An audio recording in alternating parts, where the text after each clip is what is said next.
So metabolic syndrome, as I mentioned, is a constellation of 5 disorders.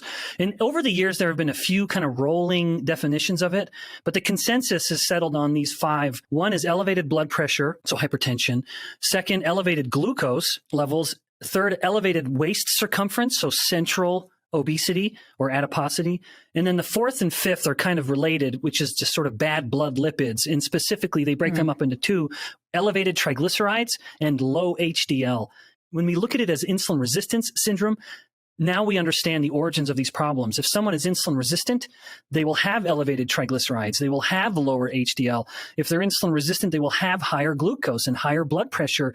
And the central obesity can both be cause and consequence of the insulin resistance itself. But altogether, those constellation of disorders are much more derivative or more accurately described as consequences of insulin resistance rather than just a vague, you're not metabolically fit.